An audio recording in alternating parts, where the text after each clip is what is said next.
Hillary Clinton was on Meet the Press. Now, I put out a video, an Everything You Need to Know in 3 video, which you can find at on our Majority Report YouTube page. If you haven't subscribed to our YouTube page already, do it immediately. And I do Majority X segments, which are segments that that are not on the show. Debunked, which is about conspiracy theories.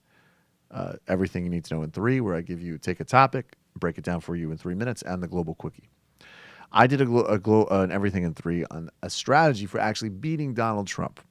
And I think that you really need to hone in on him as a trust fund baby, as a fraudulent success story. And I also think not in a sanctimonious freak out way, like, yes, he's a boorish guy, he says terrible things, blah, blah, blah. We all know this. But mafia connections are totally different. The things that he did to build himself in New York City and the associations he's around, those are actually very, very, very serious points that people must know.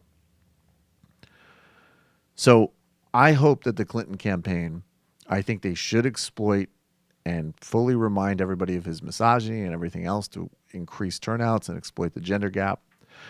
But I really hope that they will start going after his strengths and not just sort of playing in a certain comfort zone that people who seem to think that he is self-evidently the worst is enough to do the job. It's enough to do the job for normal people, but I don't know if it's enough to do the job for everybody. Not just, people that might be persuaded by some of his more legitimate messaging on things like trade. So Hillary Clinton is talking about her new slogan, "We're better together," on Meet the Press. Let's take a listen to what Secretary Clinton had to say. Bernie Sanders has been talking about a political revolution, a future you can believe in. Obviously, Donald Trump with the Make America Great Again is one of these slogans that has taken off, for better or for worse. If you could sum up, what is the big idea of your candidacy? Look, we are stronger together. We are stronger together in facing our internal challenges and our external ones.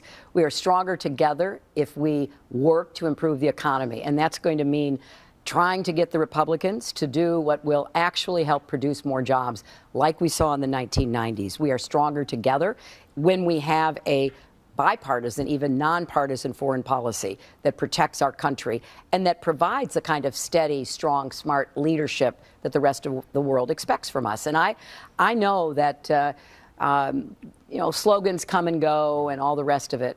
But when I look at where we are in our country together, we need to unify the country. We are stronger together when we act on a set of plans and priorities that will redound to the benefit of the American people. Yeah, slogans do come and go, and that slogan is going to go. I have no doubt. And the difference is that, those slogans that Bernie and Trump have embody a message that has been told systemically, even in Trump's case. All of the buffoonery, all of the demagoguery fits together as a tight narrative structure of who he is and what he'll do. Obviously, Bernie has that. And the problem is with the Clinton campaign is they wheel out these slogans and then it all basically just sort of amounts to continue first Clinton, continue Obama. More people than people realize find that appealing, and that might be enough. But it is not a narrative.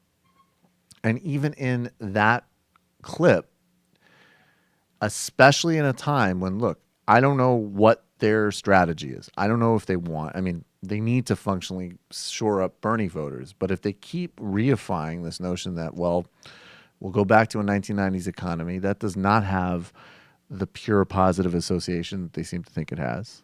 It's been connected now with the crises that we deal with. And then this notion of a nonpartisan foreign policy. I want a partisan foreign policy. I want smart, robust differences in how and when you deploy the military. I want an emphasis on human rights. I want an emphasis on not simply, trade deals, but the environment and everything else. She reinforces that she has not really made those pivots. And from a communications point of view, as a supporter in the field, what are you going to say from that statement? And we can mock it all day, make America great again. Yeah, it's stupid, it's ridiculous, but everybody knows what it means. and everybody knows what it conveys. She has had over a year to create a story and a narrative, which does matter, and they've not done it.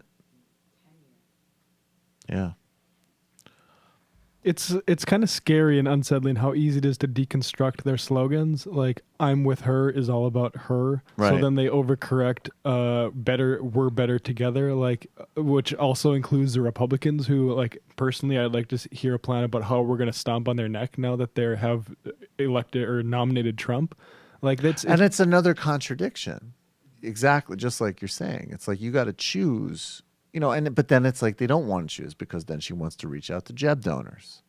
And I think, like, I understand that the appetite is, I think an their thing is we can just run the field.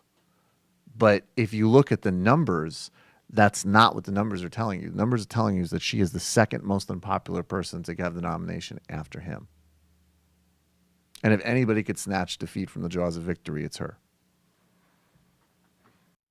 Hello, you. I'm Sam Seder.